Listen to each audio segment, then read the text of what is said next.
Subscribe now and press the bell icon. Never miss an update. नमस्कार सभी विद्यार्थियों का फिर से हार्दिक अभिनंदन। ऑनलाइन क्लासेस के माध्यम से अपन काफी प्रश्नावलियां कर चुके हैं। आज अपनी जो प्रश्नावली रहेगी वो रहेगी वास्तविक संख्याएं।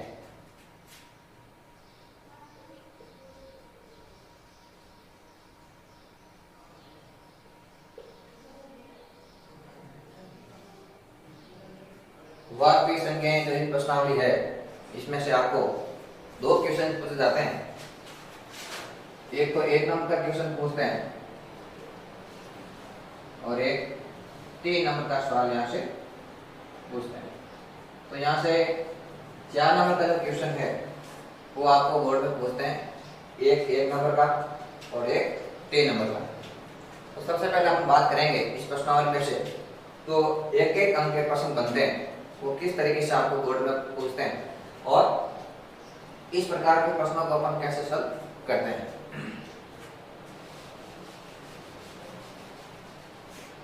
यदि बात करें तो सबसे पहले यहाँ से एक सवाल पूछता है भाज्य गुणनखंड कीजिए। अभाज्य गुणनखंड कीजिए। कोई भी आपको संख्या दे दी जाएगी और उस संख्या को आपको एक नंबर का सवाल पूछेगा, दी गई संख्या का अभाज्य गुणनखंड कीजिए। जैसे आप संख्या देते हैं, मान लीजिए यह कोई संख्या है 5005, इसको आपको करना है अभाज्य गुणनखंड। तो अपन सीधा इसको सरल कर सकते हैं।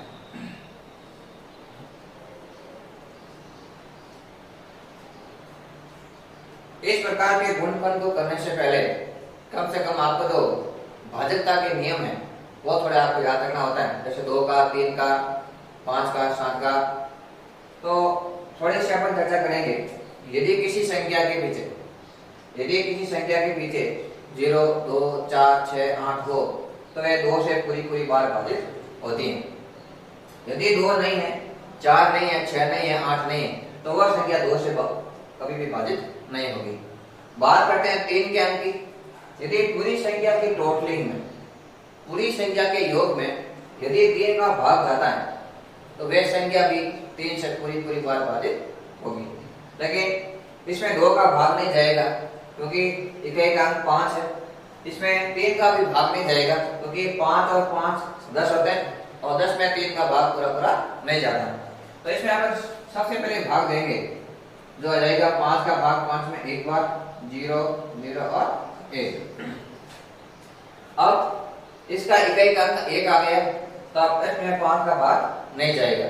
तो 5 के बाद में अभाज्य संख्या कौन सी है? वो है 7। तो 7 का भाग अपन 10 में देंगे, एक बार जाएगा। 7 का भाग 10 में एक बार, पीछे बचेगा 3, 0 लिखेंगे तो हो जाएगा 23।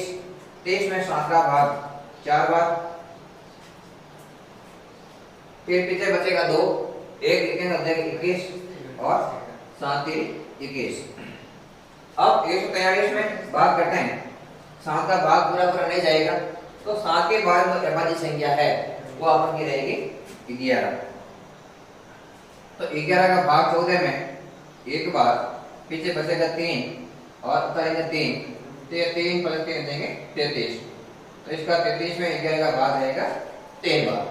फिर यहाँ 13 खुद अभाज्य संख्या है तो 13 में 13 का भाग 1 बार। इस प्रकार इसका अभाज्य गुणनखंड होगा वो हो जाएगा अपन का 5005 बराबर 5 गुणा 7 गुणा 11 गुणा 13। इस प्रकार इस फसल को अपन आराम से इसको सरल कर सकते हैं। थोड़ा भाजकता के जो नियम है 2 का, 3 का, 5 का, 7 का, वो आपको थोड़ा सा याद करना पड़ेगा। उसके बाद में इस प्रकार का कोई भी सवाल यदि बोर्ड में आ जाए तो अपन ऐसे सवालों को आराम से कर सकते हैं।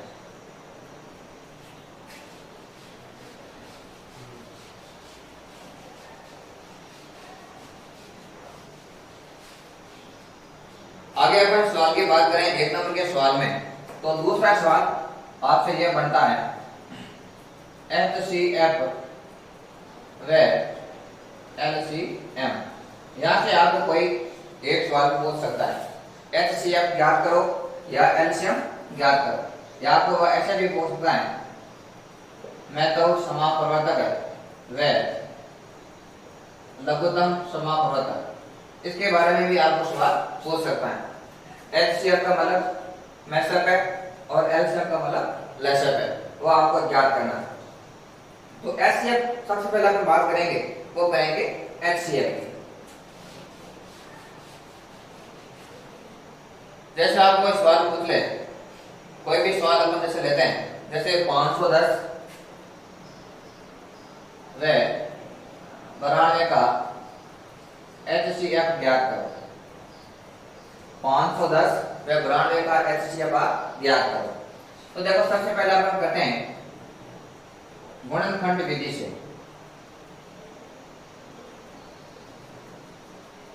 सबसे पहले अपन गुणनखंड विधि से करेंगे।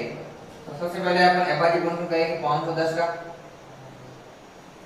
510 में देखो पीछे 0 है तो इसमें 2 का भाग रहेगा, 2 का भाग 5 में 2 बार, पीछे बचेगा 1 11, 5 दूनी 10, पीछे 1 बचेगा और 5 दूनी 10। फिर अब इसमें 2 का भाग नहीं जाएगा तो अपन 3 का चय कर लेंगे, 5 5 10 और 2 12। 12 में 3 का भाग पूरा जाता है तो इसमें भी 3 का भाग पूरा जाएगा। 3 का भाग 25 में 8 बार, फिर बचेगा 1 और लिखेंगे 5 हो जाएगा 15 और 3 का भाग 15 में जाएगा 5 बार। अब फिर 8 और 5 13 होता है तो इसमें 3 का भाग नहीं जाएगा, तो 3 के बाद में अवधि संख्या है वो है आपन की 5। 5 का भाग 8 में 1 बार, पीछे बचा 3, लिखेंगे 5 तो हो जाएगा 35 और 5 का भाग 35 में 7 बार। 17 खुद अवधि संख्या है, यहाँ 17 में भाग जाएगा 17 का तो वो अपन का हो जाएगा 1। इस प्रकार 510 का हो गया। अब अपन करेंगे यहां से 92 का।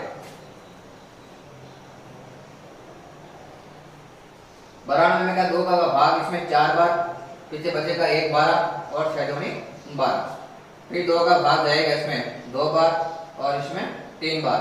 अब 23 खुद अभाज्य संख्या है, इसलिए 23 में किसी का भाग नहीं जाएगा, 23 में केवल 23 का ही भाग जाएगा।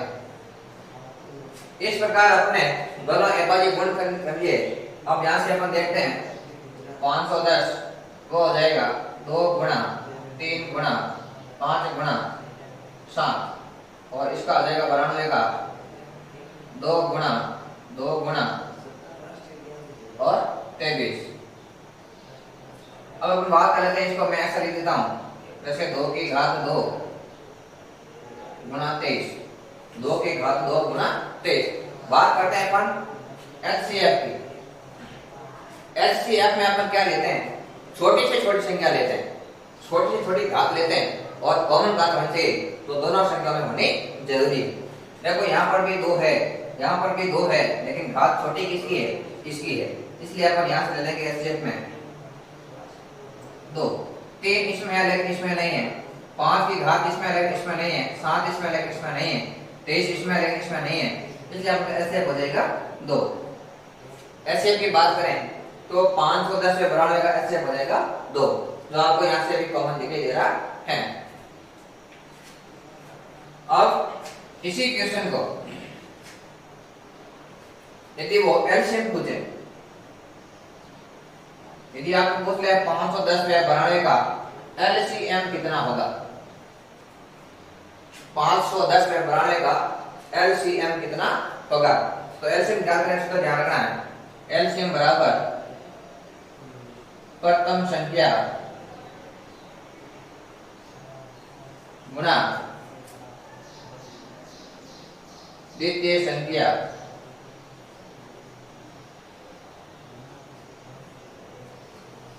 बटा एचसीएफ।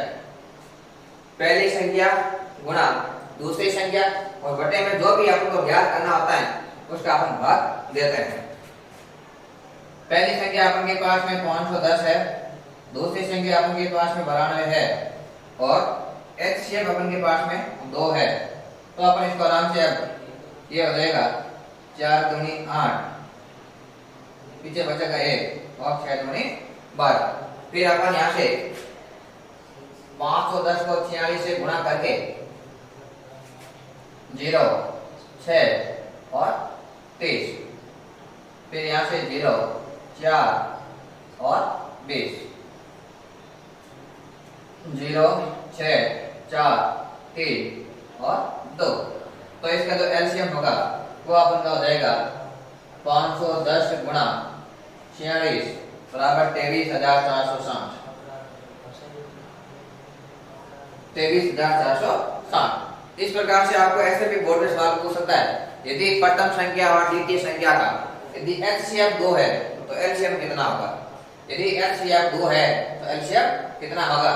तो अपन एलसीएम का जो सूत्र है वो अपन इस प्रकार से ज्ञात कर सकते हैं, प्रथम संख्या इंटू द्वितीय संख्या बटा एचसीएफ। जो भी हमको ज्ञात करना होता है वो अपन ये भाग में लिख देंगे। तो ऐसा सवाल भी आपको एक नंबर का पूछ सकता है। पहला संख्या एचसीएफ ज्ञात करने का फॉर्मूला, फिर एलसीएम, फिर दो संख्या देने के बाद आपको एचसीएफ और एलसीएम कोई भी पूछ सकता है। तो इस प्रकार पहले जो अभाज्य गुणनखंड विधि है उस विधि से आप आराम से इसको सरल कर सकते हैं।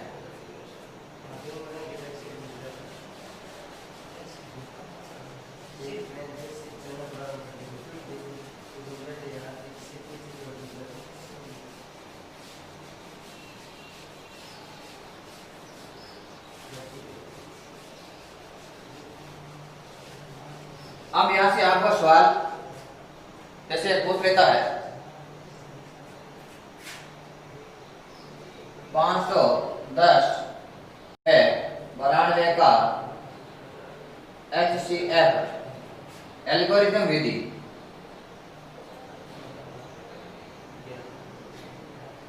एल्गोरिथम विधि से ज्ञात करो। तो अपन यदि वो एल्गोरिथम विधि का दे रखा है तो अपन को भी एल्गोरिथम विधि से एचसीएफ ज्ञात करना है। तो देखो कैसी विधि होगी ये, जैसे बात करते हैं 510 व 92 का, तो इसमें से जो बड़ी संख्या है वो 510 है। तो अपन क्या करेंगे, यहाँ पर सबसे पहले 510 में भाग देंगे अपन 92 का। 510 में 92 का देंगे भाग, तो भाग कितनी बार जाएगा ये अपन देखते हैं। इसका भाग जाएगा लगभग 4 बार। ये हो जाएगा 4 दूनी 8 और 9 चौक 36। फिर अपन 368 आए, फिर अपन इसको गुणा कर देते हैं 5 से।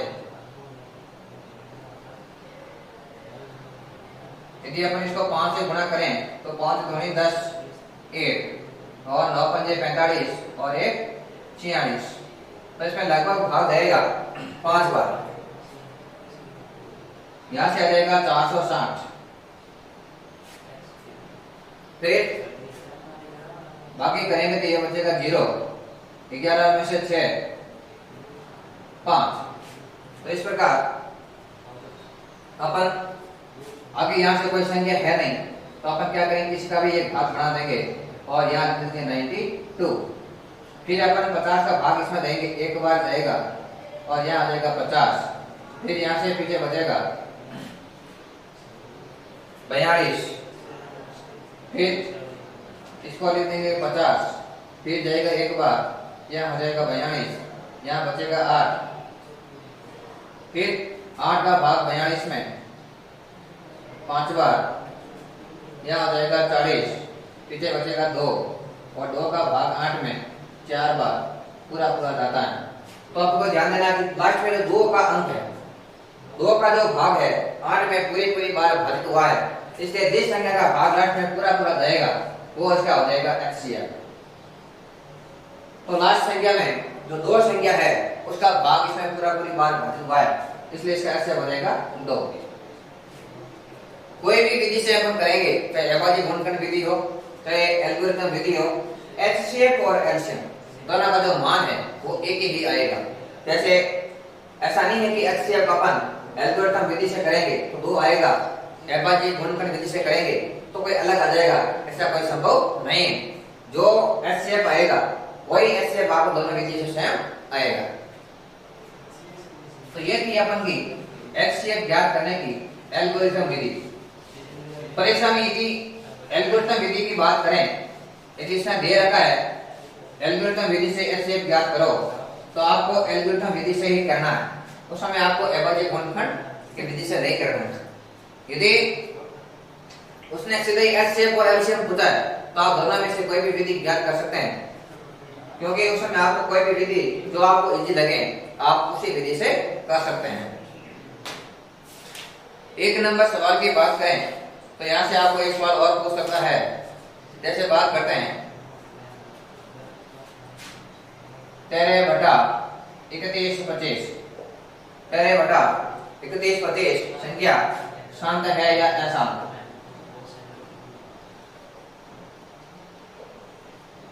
संख्या शांत है या अशांत? तो इसमें आपको दो चीजों का ध्यान रखना है। यदि कोई छोटा भाग देने के बाद यदि कोई भाग पूरी बार जाकर रुक जाता है तो वह संख्या शांत कहलाती है। या फिर दूसरी चीज आपको ध्यान रखना है, यदि किसी संख्या के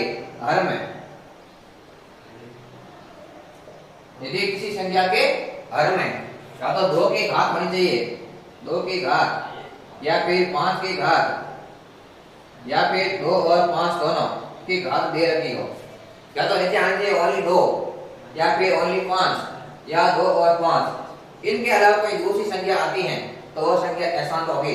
नहीं तो 2, 5 और दोनों आने पर संख्या हमेशा शांत ही होगी। जैसे अपन इस प्रश्न को सॉल्व करके देखते हैं।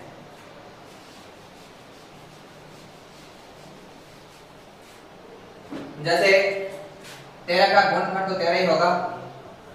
फिर अपन 31/25 का करेंगे तो इसका अपन टुकड़े में काटेंगे। 2 का भाग इसमें जाएगा नहीं।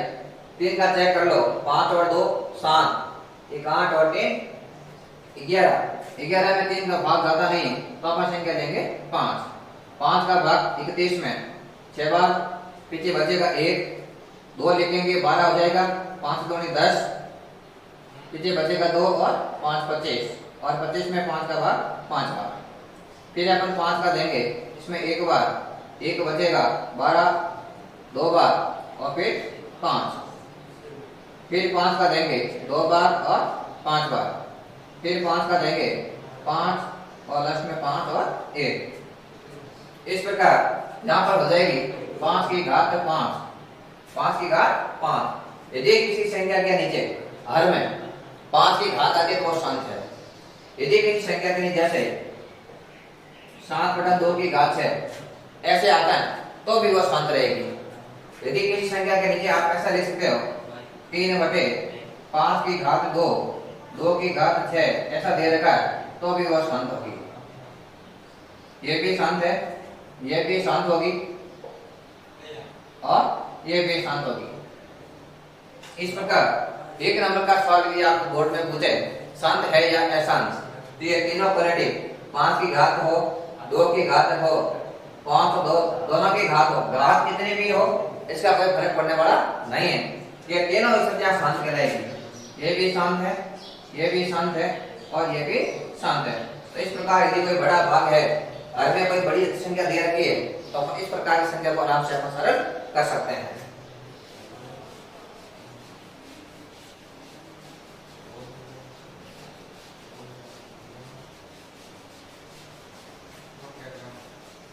यहाँ से अब एक इंपॉर्टेंट सवाल जो आपको बोर्ड में पूछ सकता है, जैसे 17/8 का दशमलव प्रसार लिखिए। 17/8 का दशमलव प्रसार लिखिए। तो अपन बात करते हैं सबसे पहले 17/8, इसको अपन ऐसा लिख सकते हैं 17/2 की घात 3, 2 की घात 3। यह सवाल यदि बोर्ड में आएगा तो आएगा 3 नंबर का। तो अपन सबसे पहले लिखेंगे 17/8 या 17/2 की घात 3। अब यहाँ पे लिखेंगे यहाँ संख्या के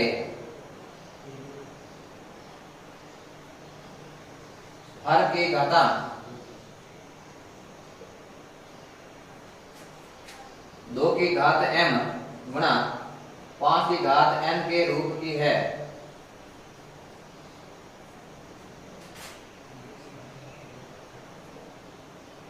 अतः संख्या सांत्य होगी। फिर अपन लिखेंगे हर की घातांक को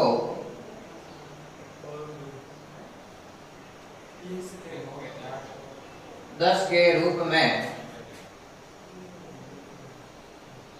व्यक्त करने के लिए अब अपन को क्या करना है कि जो घात 2 की घात दे रखी है तो इसमें 5 की घात भी बराबर लिखनी है। जो घात आप यहां लिखते हैं वही घात आप ऊपर लिखेंगे। जैसे 17/2 की घात 3 आई हुई है तो अपन मन से लिखेंगे 5 की घात 3। 2 की घात दे रखी हो तो 5 की लिख दो, 5 की दे रखी हो तो 2 की लिख दो। यदि घात कम है तो घातांक को बराबर कर दो। तो यहाँ पर 2 की घात 3 है, यहाँ कर दो 5 की घात 3 मन से, और ऊपर जो भी अपन यहाँ मन से लिख रहे हैं वो भी यहाँ लिख दो मन से। तो 5 की घात अपन नीचे जोड़ी तो वही की घात अपन ऊपर लिख देंगे। तो ऊपर हो जाएगा 17 गुणा 5 गुणा 5 गुणा 5। नीचे अपने 10 के रूप में घातांक व्यक्त करके लिखा है तो यहाँ हो जाएगा 5 दूनी 10 और घातांक हो जाएगी यहाँ पर 3। इसको अपन गुणा करेंगे 5 5 25, 5 गुणा करें 125, 125 को अपन गुणा करेंगे 17 से, 17 5 85, 8 33 और 8 42, 4 17 और 4 21। ये हो जाएगा अपन का 17 5 85, 8 34 और 8 42, 4 और 17 और 4 21। तो यहाँ हो जाएगा 21 25 बटे 10 की घात 3 है तो अपन यहाँ लिखेंगे 3 0। फिर 3 0 है 1 2 3 संख्या थोड़ा पॉइंट लगेगा अपन तो ये आ जाएगा 2 पॉइंट 1 2 5 1 2 5। इस प्रकार से ऐसा कोई भी सवाल दशमलव प्रसार के बारे में आपको बोलता है तो इस प्रकार के सवाल को लंबा करना होगा क्योंकि जो ये सवाल आएगा ये आपको आएगा बोर्ड में 3 नंबर का। तो लास्ट ईयर जो संख्या आई हुई है वो यह सवाल अपरिमेय वाला। अपरिमेय का सवाल लास्ट आया हुआ है तो अगली बार यह सवाल है काफी मस्त रहेगा। जो भी दशमलव प्रसार वाले सवाल आपसे पूछेंगे वो आपकी बार 2020 जो एग्जाम होने वाले हैं इसमें आप सबसे ज्यादा ये मस्त रहेंगे क्योंकि एक मात्र इस प्रश्न में ये सवाल है जो आपको बड़ा रूप में मिल सकता है। बाकी जो भी क्वेश्चन बनते हैं वो सारे सारे आपको छोटे छोटे सवाल मिल रहे हैं। तो इस प्रकार ऐसे सवालों को देकर आप आराम से अभ्यास कर सकते हैं, छोटे सवाल और को भी दे सकते हैं और अधिक से अधिक आप क्लास देने के लिए हमारा चैनल है एनएमसी क्लासेस बिरेल, उसका सब्सक्राइब